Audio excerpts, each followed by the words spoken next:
नमस्कार दोस्तों, एक बार फिर से आप लोगों का बहुत बहुत स्वागत करता हूं आपके ही अपने YouTube चैनल ज्ञान दुनिया भर का में। और जैसा कि मैंने कहा था पिछले वीडियो में कि मैं जल्दी ही आऊंगा और मैं आ गया। परसों मैंने वीडियो डाली थी और मैं फिर से अब हाजिर हूं आगे के प्रसंग के लिए। तो अगला प्रसंग प्रारंभ करने से पहले आप सभी को रक्षाबंधन, जो कि आज पर्व है, रक्षाबंधन पर्व की आप लोगों को बहुत बहुत शुभकामनाएं देता हूं। और उम्मीद करूंगा कि आप लोग रक्षाबंधन जो है अच्छे से सभी लोग जो है मनाना शुरू कर दिए होंगे, या फिर आने वाले टाइम में यानी शाम तक जो है आप लोग उसको मनाएंगे। अपना जो भी उसमें प्रक्रियाएं होती हैं वो सब जो है आप लोग करेंगे। इसी उम्मीद के साथ हम लोग आगे बढ़ेंगे और स्तुति करेंगे हमेशा की तरह। महाभारत का जो कि प्रथम श्लोक है, नारायणं नमस्कृत्यं नरं चैव नरोत्तमं देवीं सरस्वती व्यासं ततो जयमुदीरयेत्। देवता, दानव आदि का मनुष्यों के रूप में अंशावतार और कर्ण की उत्पत्ति, ये आज का जो है टॉपिक है। आप कथा का आप मतलब मान सकते हैं कि इसके ऊपर जो है हमारी कथा ये आज चलेगी।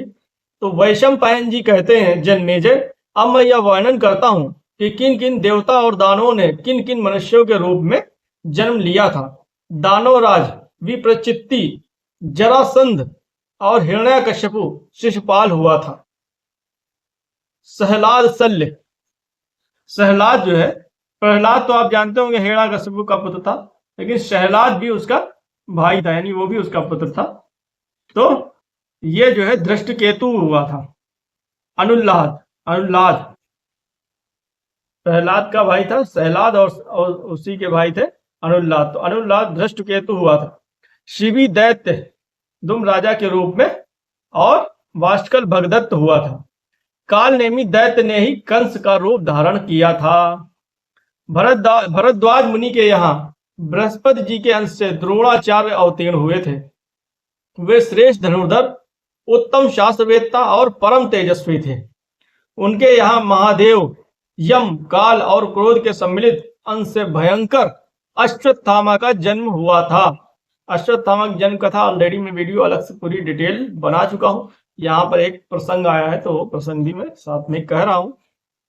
वशिष्ठ जी ऋषि के शाप और इंद्र की आज्ञा से 8 वसु राजर्षि शांतनु के द्वारा गंगा जी के गर्भ से उत्पन्न हुए थे। उनमें सबसे छोटे जो है भीष्म थे। बाकी ऊपर के तो वो 7 गंगा जी उनको ले जाके नदी में बहा दी थी, मार डाली थी, जो कि सबसे पहले ही वीडियो में मैंने भीष्म के जन्म की कथा उसमें मैं सुना चुका हूं। नहीं देखी तो जाके देख लीजिएगा। तो जो सबसे छोटे थे भीष्म थे, वे कौरवों के रक्षक, वेदवेत्ता, ज्ञानी और श्रेष्ठ वक्ता थे। उन्होंने भगवान परशुराम से युद्ध किया था। रुद्र के एक गण ने कृपाचार्य के रूप में अवतार लिया था। द्वापर युग के अंश से शकुनी जन्म लिया था। मरुदगण के अंश से वीरवर, सत्यवादी सातकी, राजर्षि द्रुपद, कृतवर्मा और विराट का जन्म हुआ था। अरिष्टा का पुत्र हंस नामक गंधर्व राज धृतराष्ट्र के रूप में पैदा हुआ था, और उसका छोटा भाई पांडु के रूप में सूर्य के अंश धर्म ही विदुर के नाम से प्रसिद्ध हुए।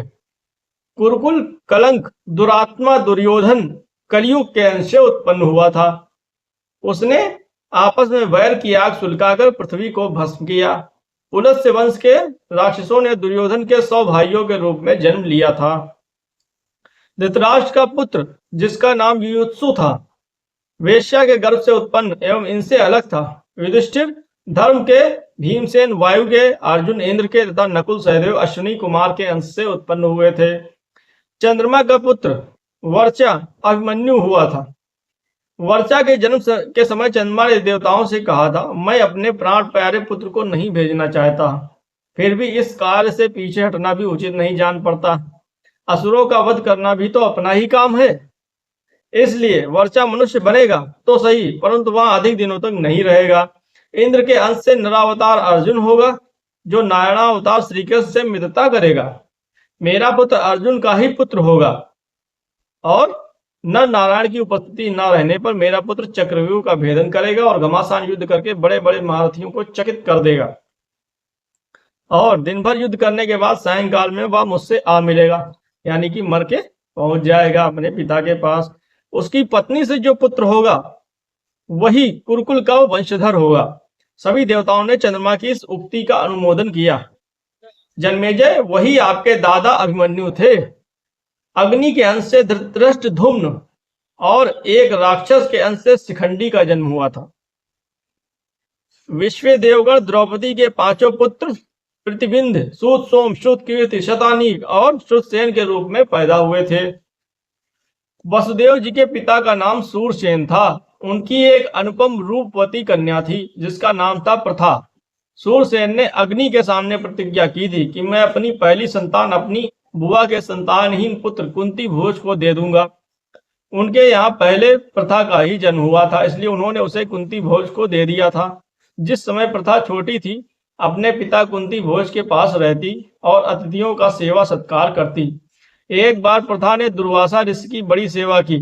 उसकी सेवा से जितेंद्रिय ऋषि बड़े प्रसन्न हुए।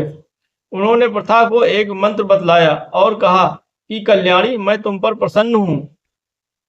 तुम इस मंत्र से जिस देवता का आवाहन करोगी उसी की कृपा प्रसाद से तुम्हें पुत्र उत्पन्न होगा। दुर्वासा ऋषि की बात सुनकर प्रथा यानी कुंती को बड़ा कौतूहल हुआ और उसने उसका प्रैक्टिकल करने के लिए मन बनाया कि चलो हम इसका प्रयोग तो करके देखें, एक बार ट्राई करें एक बार।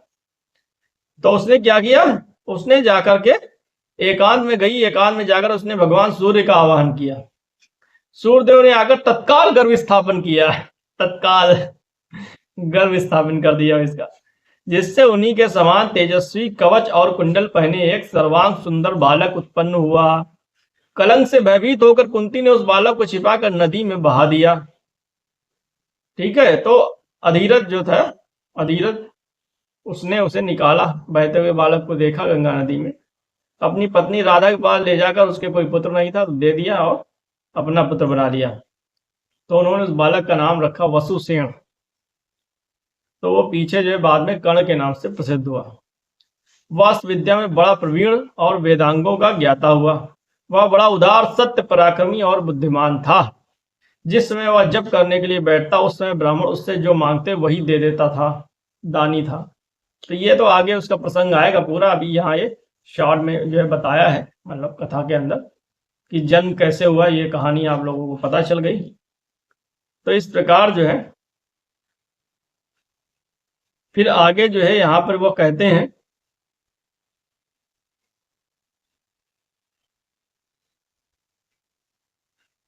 देवादिदेव सनातन पुरुष नारायण भगवान के अंश से वासुदेव श्री कृष्ण अवतीर्ण हुए। ठीक है, विष्णु ही कृष्ण है, कृष्ण ही विष्णु है। विष्णु के अंश से नारायण यानी विष्णु, जिसकी हम लोग स्तुति करते हैं, नारायणम नमस्कृत्यम, उन्हीं के अंश से श्री कृष्ण जो है का जन्म होता है, यानी अवतीर्ण होते हैं। और महाबली बलदेव जी शेष के अंश से, यानी शेषनाग, जिसकी शेषनाग की सैया पर विष्णु शयन करते हैं। अब जब नारायण आ जाएगा तो वो शेषनाग भी साथ ही में उनके अंश से वो भी आ गया, संग में लग गया, अकेले नहीं रहते।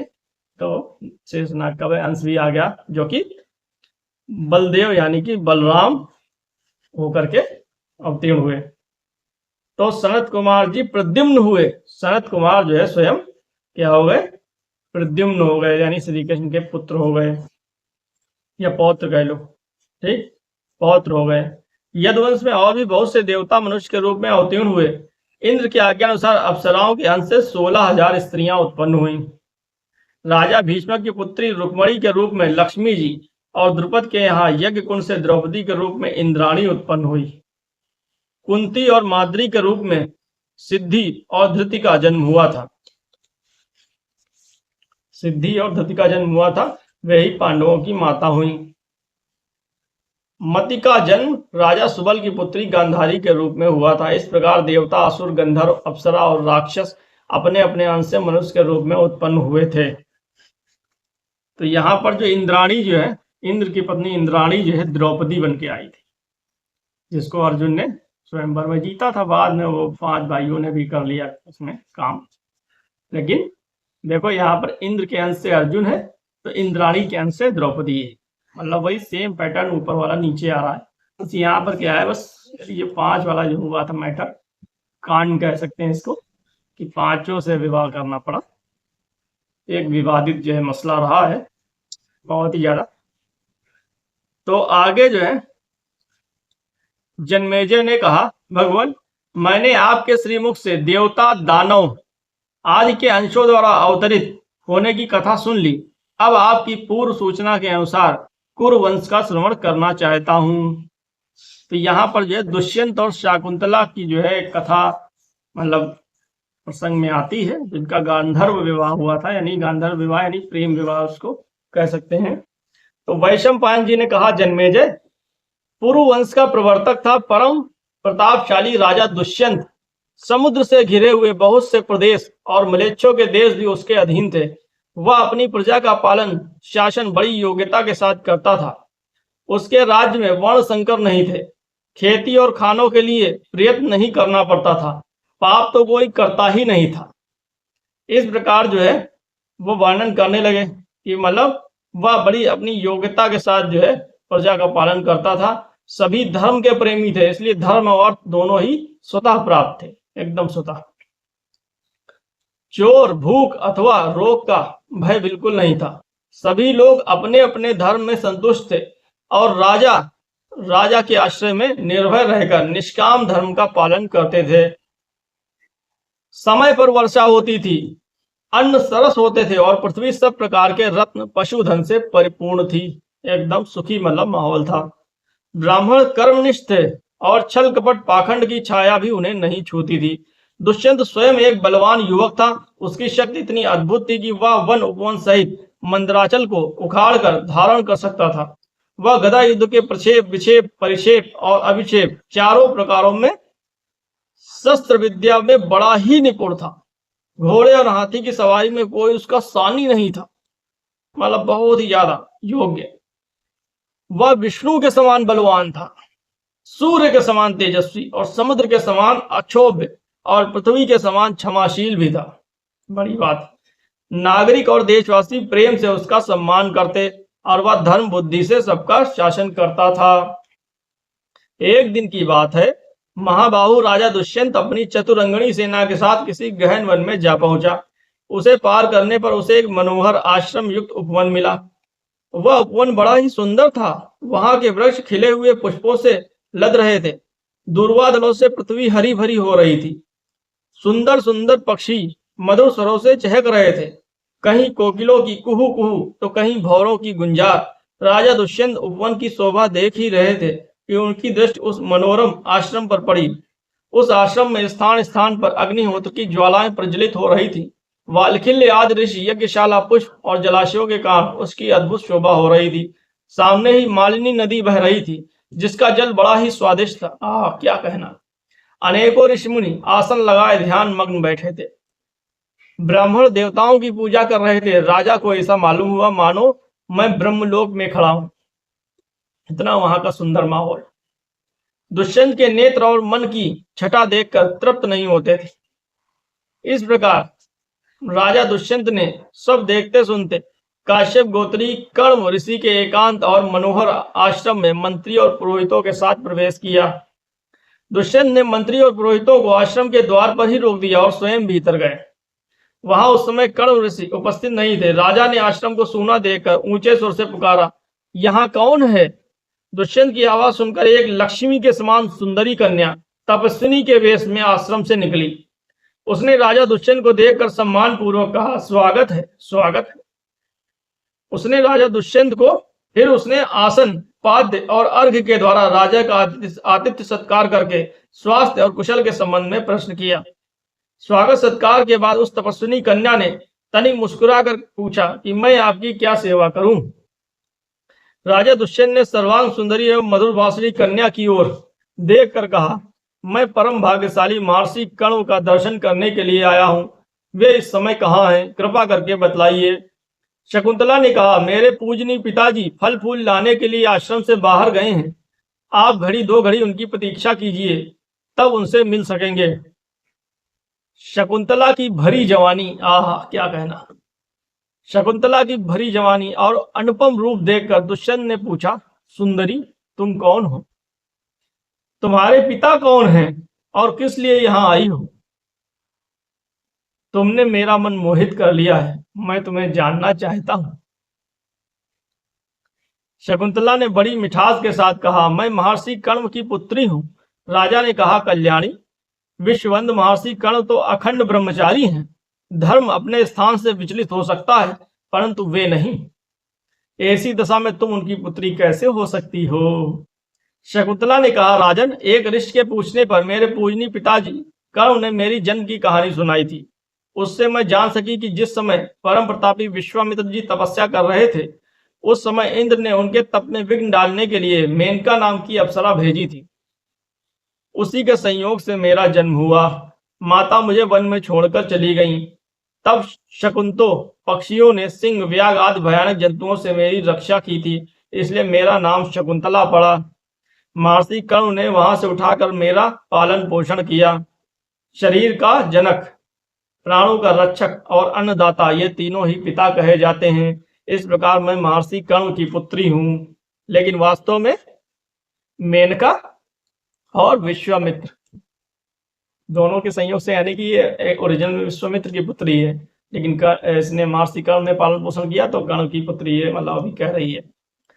दुष्यंत ने कहा, कल्याणी, तुम जैसा कह रही हो, तुम ब्राह्मण कन्या नहीं राजकन्या हो। वाह, विश्वामित्र राय भाई, राजा राय पहले तो ये पकड़ ली दुष्यंत, क्या है, राजा की पुत्री राजकन्या है, ब्राह्मण कन्या नहीं है। आ गई लाइन पे, लपेटे में लेने लगा यहाँ पर ये राजा दुष्यंत। तो इसलिए तुम मेरी पत्नी हो जाओ, सीधे डायरेक्ट बोल देता है, इसलिए तुम मेरी पत्नी हो जाओ। सुंदरी, तुम गांधर्व विद से मुझसे विवाह कर लो। राजाओं के लिए गांधर्व विवाह सर्वश्रेष्ठ माना गया है। शकुंतला ने कहा, मेरे पिताजी इस समय यहाँ नहीं है, आप थोड़ी देर तक प्रतीक्षा कीजिए, वे आकर मुझे आपकी सेवा में समर्पित कर देंगे। दुष्यंत ने कहा, मैं तुम्हें चाहता हूँ, यह भी चाहता हूँ कि तुम मुझे स्वयं वरण कर लो। मनुष्य स्वयं ही अपना हितैषी और जिम्मेवार है। तुम धर्म के अनुसार स्वयं ही मुझे अपना दान कर दो। शकुंतला ने कहा, राजन, यदि आप इसे ही धर्म समझते हैं और मुझे स्वयं अपने को दान करने का अधिकार है, तो आप मेरी शर्त सुन लीजिए। उसने शर्त रख दी, मैं सच सच कहती हूँ, आप यह प्रतिज्ञा कर लीजिए, मेरे बाद तुम्हारा ही पुत्र सम्राट होगा और मेरे जीवन काल में ही वह युवराज बन जाएगा। ऐसी ही शर्त सत्यवती ने शांतनु को रखी थी, जिसके कारण भीष्म जो है बेचारा युवराज से हटा दिया गया था। युवराज पहले बनाया गया था, युवराज से हट गया था। अब वैसे ही देखो, यहाँ औरत जो है अपनी भलाई के लिए पहले ही सारे कमिटमेंट रेडी रखती है, और जहां उसको लगता है कि मेरी भलाई नहीं हो रही है, मुझे फायदा नहीं हो रहा है, वहां वो रिश्ते को कट ऑफ कर लेती है, यानी कि तलाक लेके निकल जाती है, पैसा लूट के भाग जाएगी। मतलब औरत अपने कन्वीनियंस के लिए, अपने फायदे के लिए सबसे पहले सोचती कि उससे इससे क्या फायदा होगा, और आगे अपने फ्यूचर को सिक्योर करती है। ये आप महाभारत काल या और पीछे के काल से भी सीख सकते हैं, यहाँ पर तो कथा में समझ ही रहे हैं, इसको आप प्रेजेंट टाइम से रिलेट करके देख लीजिए, और भी ज्यादा अभी तो प्रेजेंट टाइम में हो रहा है, तो पहले भी ऐसा होता था कि कोई नई बात नहीं है। औरत हमेशा अपने फ्यूचर को सिक्योर रखती है कि उसका पुत्र राजा सम्राट बने, ताकि उसकी वैल्यू रहे, उसकी कुछ चले, नहीं तो राजा के बाद उसकी तो वैल्यू खत्म हो जाएगी, बेकार हो जाएगी, कूड़े की तरह पड़ी रहेगी। तो यहाँ पर उसने जो है कहा कि मेरे जीवन काल में ही वह युवराज बन जाएगा, तो मैं आपको स्वीकार कर सकती हूँ। उसने कंडीशन अपनी बता दी। दुष्यंत ने बिना कुछ सोचे विचार ही प्रतिज्ञा कर ली और गांधर्व से शकुंतला का पारिग्रहण कर लिया, यानी विवाह कर लिया। दुष्यंत ने उसके साथ समागम करके बारंबार यह विश्वास दिलाया कि मैं तुम्हें लाने के लिए चतुरंगनी सेना भेजूंगा और शीघ्र से शीघ्र तुम्हें अपने महल ले चलूंगा। मतलब विवाह किया, और विवाह के साथ बाद उसने सुहाग रात मना लिया, सुहाग दिन कह लो, जो भी कह लो, समागम किया तत्काल। उतना वो पागल हो गया था उसकी जवानी देख करके, खूबसूरती देख के, कि उसने तत्काल विवाह करके, क्योंकि पहले के टाइम में विवाह के पहले जो है कोई काम नहीं होता था, कांड जो भी कांड होते थे विवाह के बाद ही होते थे। अभी की तरह नहीं कि सब कुछ पहले ही कर लो। पहले का ये मतलब उतना धर्म मनुष्यों में था कि विवाह करने के बाद, धर्म पूर्वक विवाह करने के बाद ही स्त्री के साथ समागम संभोग जो है लोग करते थे। तो उसने प्रॉपर विवाह करके फिर समागम किया और बारंबार विश्वास दिलाया, बार बार वचन ये बात कही, विश्वास दिलाया कि मैं तुम्हें लाने के लिए अपनी सेना भेजूंगा और शीघ्र से शीघ्र तुम्हें अपने महल ले आऊंगा। इस प्रकार कह सुनकर दुष्यंत अपनी राजधानी के लिए रवाना हो गया। उसके मन में बड़ी चिंता थी कि महर्षि कर्ण यह सब सुनकर ना जाने क्या करेंगे। मतलब डर भी रहा था, कांड भी करके और निकल गया, लेकिन चिंता थी उसके। सोच विचार में था कि यार इतना सब कर दिया, देखो महर्षि कर्ण आएगा, ब्रह्मचारी क्या करता है। थोड़ी ही देर बाद महर्षि कर्ण आश्रम पर आ पहुंचे, परंतु शकुंतला लज्जावश उनके पास नहीं गई। त्रिकालदर्शी कर्ण ने दिव्य दृष्टि से सारी बातें जानकर प्रसन्नता के साथ शकुंतला से कहा, बेटी तुमने मुझसे बिना पूछे एकांत में जो काम किया है वह धर्म के विरुद्ध नहीं है। क्षत्रियों के लिए गांधर्व विवाह शास्त्र सम्मत है। दुष्यंत एक धर्मात्मा, उदार एवं श्रेष्ठ पुरुष है। उसके संयोग से बड़ा बलवान पुत्र होगा और वह सारी पृथ्वी का राजा होगा। जब वह शत्रुओं पर चढ़ाई करेगा उसका रथ कहीं भी ना रुकेगा। शकुंतला कहने पर महर्षि कर्ण ने दुष्यंत को वर दिया कि उसकी बुद्धि धर्म में दृढ़ रहे और राज्य उसका अविचल रहे। इस प्रकार जो है ये कथा जो है दुष्यंत और शकुंतला का विवाह के बाद ये यहाँ तक मैंने संपन्न कर दी है। अगर मैं आगे इसमें कथाओं में और कथाएं जोड़ता जाऊंगा तो ये जो है बहुत लंबा जो है हो जाएगा, और महाभारत तो है ही वैसे लंबा 1 लाख श्लोकों का। तो अभी ये कथा जो है यहाँ पर मैं संपन्न करता हूँ इसको, और आगे की कथा अगले वीडियो में जल्दी। अब मैं पूरा, जैसे कि मैंने पिछले वीडियो में कहा था, अब वीडियो लाने में मैं ज़्यादा देरी नहीं करना चाहता हूँ, क्योंकि ऑलरेडी देरी हो चुकी है। तो अब रेगुलर बेसिस पर मैं वीडियो बनाने के लिए कमिटमेंट सोच रहा हूँ कि मैं कमिट हो जाऊँ पूरी तरह से। तो उम्मीद है वीडियो आपको अच्छी लगी है। वीडियो देखने के लिए बहुत बहुत धन्यवाद। भगवान करे आपका दिन बहुत ही ज़्यादा शुभ हो। नमस्कार।